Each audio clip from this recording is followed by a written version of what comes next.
Welcome everyone. I'm so glad that we're having this presentation today and to see all these faces. It's just wonderful to have all of you out here.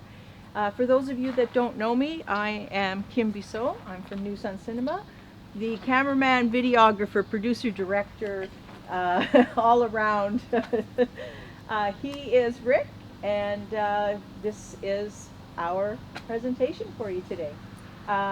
So I'm going to start with a brief introduction to American kestrels. Then we have a world-renowned biologist, Dr. James Duncan from Discover Owls, and he's going to teach all about Manitoba owls. What else we have planned for you today is we have some door prizes. We have the educational display. We've got lots of samples that you can look at. The live stream of our kestrels is currently running on the television. You can watch that. I hope you've been actually keeping up with that. And we have some other video playing.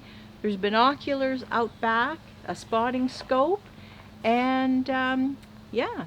As Rick said, the washroom is upstairs through the patio doors. Just whenever you need to go to the washroom, feel free. There's a cooler right by the boat with water, and help yourself to that as well. Okay, I think that's all the housekeeping. So now on to the fun. So I'm gonna, as I say, I'll just have a brief 15-minute chat about American kestrel falcons and just introduce you to this wonderful bird that we love so much. So the American kestrel falcon is the smallest falcon in North America. It is a migratory bird, and it chooses to come to Winnipeg for the breeding season. So here we have a male American kestrel. Now he's a fledgling.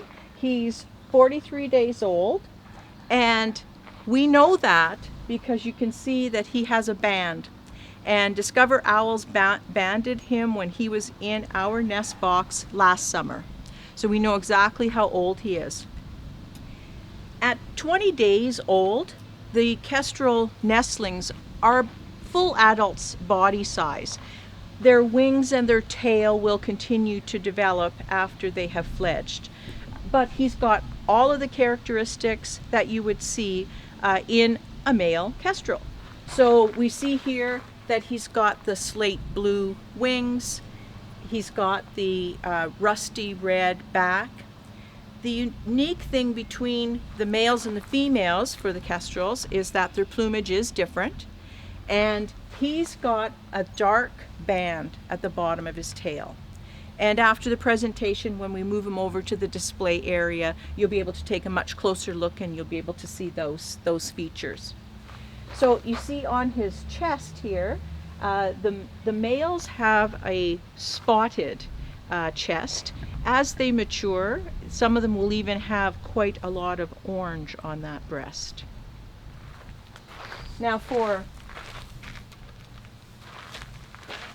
females, they are less spectacular coloring, I guess you could say, more camouflaged.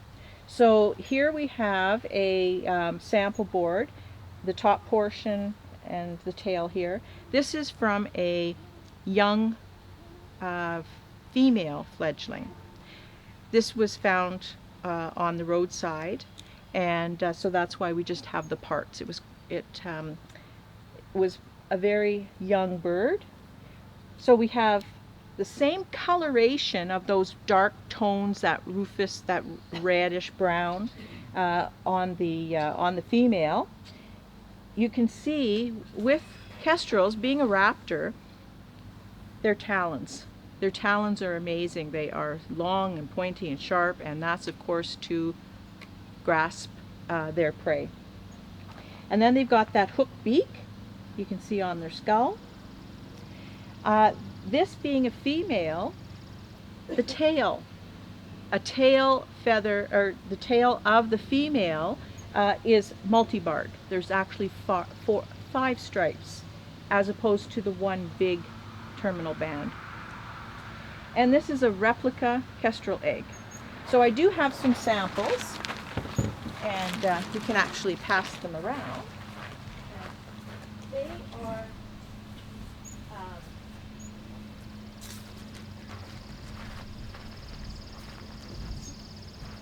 speckled eggs, different color pattern, of course. No two eggs are the same.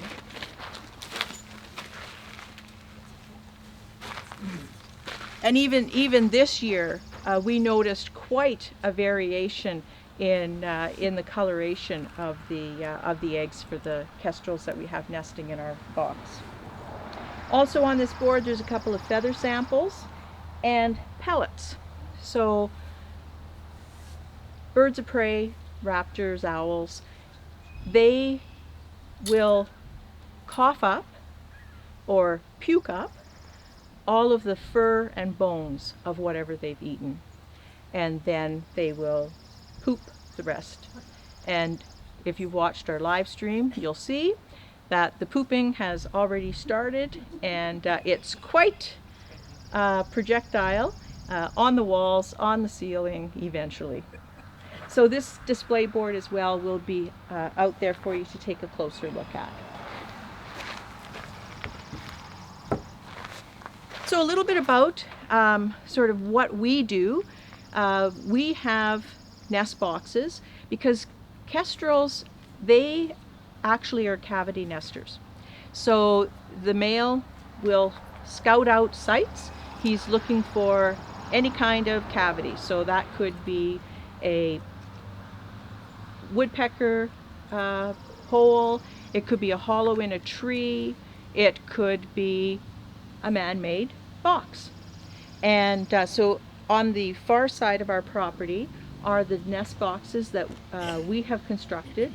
That's where we have our cameras, a top camera, a side camera, and those are custom boxes specifically because of the live stream that we want to show everybody that up close and personal. So the male arrives looking for a good place to draw the female. She will make that final decision about the nest that she wants for the season. And then they are actually in this stage called courtship. And courtship it goes on 3 to 4 weeks. Rick and I are glued to our windows in every room of the house at that point in time. We are watching for what nest box are they choosing. How often are they copulating? And they copulate a lot. This year, we actually, for the first time, we have an outdoor camera, and that is on the preferred box that we've seen over the years. And fortunately, this year, it continued to be the preferred box, and we got some fantastic video of that courtship behavior. So not only the copulation, him trying to draw her into the nest, and delivering gifts of food. And the gifts of food for a female kestrel, a headless vole. Now that's the sweet spot. So we've witnessed them, he'll deliver the vole, the head's not off of yet, and she kind of just, yeah, well, whenever you get that head off, I'll take that. And she waits, he brews the head, and then she'll take it from him. So it's quite interesting. So we've got lots of stories to share with you this afternoon, by all means. So now they've done the deed. They have started to decide it's time. Let's start laying those eggs. So the female is going to lay an egg every other day. And a clutch usually consists of, an average of 4 to 7 eggs. On average, what we have seen in our nest boxes is 5. And then after the clutch is complete, they will start the incubation, full-on incubation. And 28, 32 days later, we have these lovely little chicks that emerge. And they are the cutest little things. They are patchy white down. They are blind and helpless when they are born, and they can't regulate their temperature, their body temperature, so the female is brooding them quite constantly at that point in time, both cold and heat. And then it's a matter of just growing. And at this stage that they're at right now, they are all now 1 week plus, and so they do nothing but eat, sleep, poop, and now they are actually wandering around the nest box. They're starting to explore their little world. So they will do that. They'll continue to develop. Their wing feathers will start to come in, and 28 days thereabouts, they're going to start thinking about getting out of this box. And leaving a nest box is a bird fledging. And when they fledge, we've seen some of them, and they fledge and they're gone. They get a good flight going, and they get to a nearby tree. Some of them have come out of the box, boop, boop, boop, right down to the ground. And so, of course, the fledglings are extremely vulnerable. They can climb up trees and bushes and that sort of thing. So once the nestlings have fledged, the family unit actually stays together. So the parents will continue to care for them for a few weeks. They'll be practicing their hunting skills. They'll be learning from their parents, and they'll be learning from each other. And that's again when they are very vulnerable, because kestrels, the voles, the parents of course are delivering the voles to them. Eventually the fledglings will be able to make a kill of that size, but generally when they're just out of the nest box, they're wandering through the grass and they're looking for the insects, the bugs and that sort of thing. So of course their blinders are on, they're not looking around where they're going, and that's all that they're doing is looking for that food. So they'll stay together, as I say, for several weeks.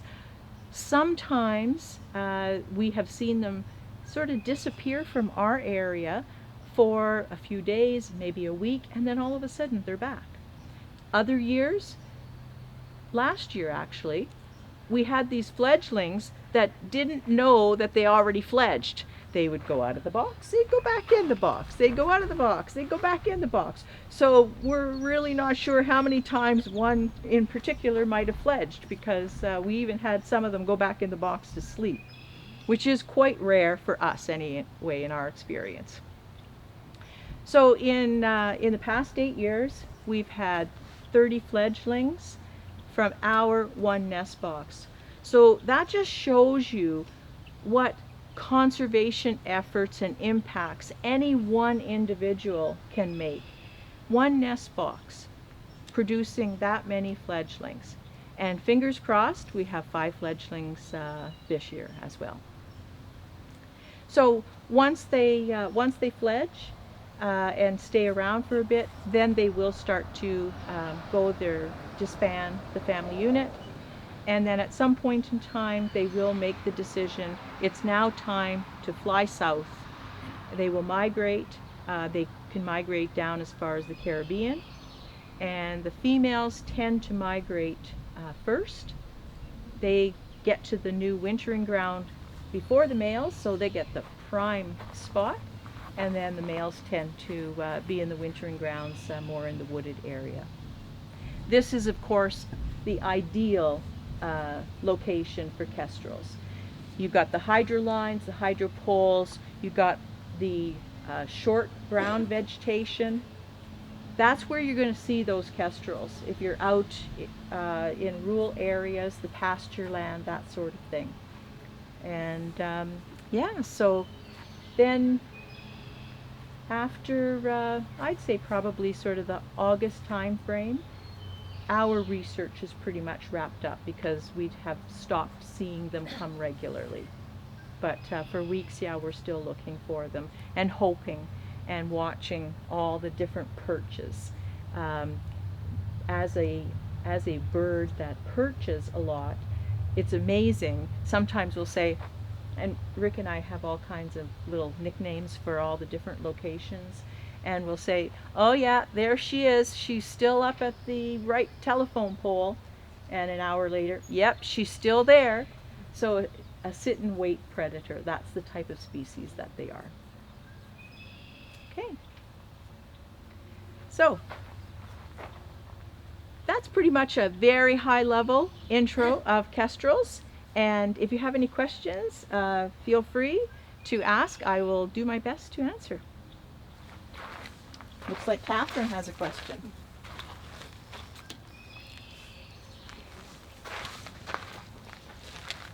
Hello, thank you. That was a fabulous presentation. My question is, you have the 2 nest boxes, and their preferred is the 1 box. Do you ever get another nesting, like a cavity nester that would take over the other box while the kestrels are in their preferred one? Has that ever happened? Okay, so we have seen other kestrels try to come in to the territory. The territory tends to be a couple of kilometers, so once they've established their territory, they won't let another kestrel into the territory. The other cavity nesters, like a flicker, for example, they try to come in, and generally the kestrels, because they are territorial and they're really chasing them away, they won't tolerate them being around. We have not had any other nesting birds. But certainly once the kestrels have more or less left our area, we've had flickers decide, oh, I think I'll make this my late summer home. And they come and they sleep in the nest, the extra nest box. Although last year we did even have a male flicker who went into the nest box that the kestrel family was in. Now that kestrel box is pretty smelly, to us anyway, because it's filled with, leftover food particles and all the poop that has been thrown around on the walls. So, thanks, Catherine. Thank you. Any other questions? Lori. Probably know this, but what's the conservation status on kestrels? Are they vulnerable? They in North America, they have started to see a decline. So I guess we would consider that they're sort of on a watch list. They're not vulnerable yet, but certainly they have seen that the numbers are in decline. A few things that are contributing to that, of course, loss of habitat. That's with so many species. Another aspect of population decline is just predation. Other raptors, other species that are also hunting. And lastly, pesticides. Because kestrels depend on all of those insects and those small mammals and small birds that are in all of the ground vegetation, you start killing them off, there's no food for the kestrels. So our property is certified with both the Canadian Wildlife Federation and the National Wildlife Federation. There are no pesticides used on our 1 acre property. Now certainly the kestrels are hunting beyond that, but we're at least doing our part within their home. Thanks, Lori. Hi. Carol, when a kestrel establishes its territory, do the other birds such as merlins keep away as well, or just the other kestrels? Well, because merlins are birders, I would say that a kestrel would probably not challenge a merlin too much, but fortunately for us, because merlins are birders, they're looking for a lot more trees. And so because again, the landscape for kestrels is linear trees. Those canopy of trees is where you're going to see a lot more of those merlins. So we certainly do have merlins around, And when the merlin tends to be around in the early spring, we generally don't see the kestrels going, you know, toe to toe with them. Thanks, Gerald. Okay, Rich. Great presentation, first of all, thank you very much. Thanks, Rich. Does the kestrel have any natural predators and or competition, I'm not sure how you would phrase it, in this immediate area that you would have observed behaviors, other predators that would either taking them out, trying to take their territory, trying to take their food sources, or anything like that? Have you observed Right. anything like that? Okay.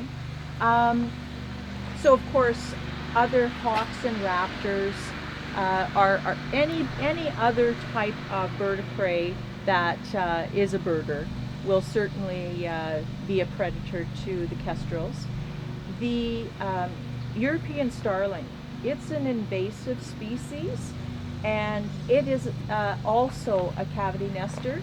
And so a lot of times what the researchers are finding is that because the European starlings are coming in flocks and they're taking over territories, they're taking up all of the prime cavity opportunities. And so of course that in turn just prevents the kestrels from being able to breed. Now, on our particular property, you know, we've seen all kinds of raptors, hawks, and red-tailed hawks, sharp-shin, coopers, those sorts of things, and yeah, they would certainly take and unfortunately, humans are another threat, so anyone who has domesticated cats, please keep your cats indoors. They are, of course, one of the threats to all birds out there, and a huge negative impact on populations. Any other questions? Hi. Hi. What did you do to attract the first pair to your property? And besides the nest box, is there anything special that you do to make your acreage more attractive to the birds? Okay. Actually, attracting them was an accident. We saw wood ducks. We have a little pond out back, and we saw wood ducks. And so my husband Rick thought, I think I'll build a wood duck box. So he built a wood duck box, set it up out back, and the wood ducks didn't go into it. Kestrels did. So it was just by luck, and then of course our curiosity about, you know, these beautiful birds, and they're packed with personality. So we just kind of went from there. Now, to go back to your question about what else on your property attracts them, of course, the open area.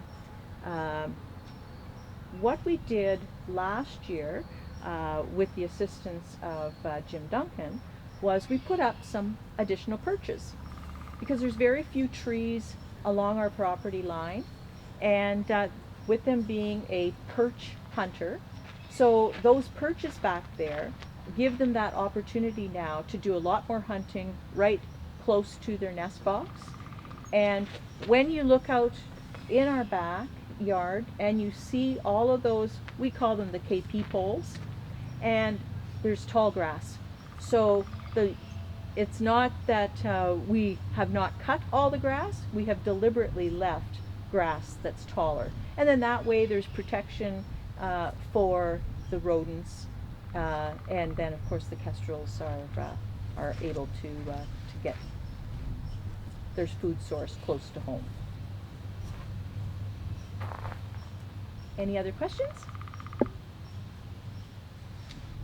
Okay, well, thank you so much. Of course, after Jim's presentation, we're going to mingle, ask any questions that you might have. We'll talk more about this year specifically, the family and the stage that they're at. So thank you so much.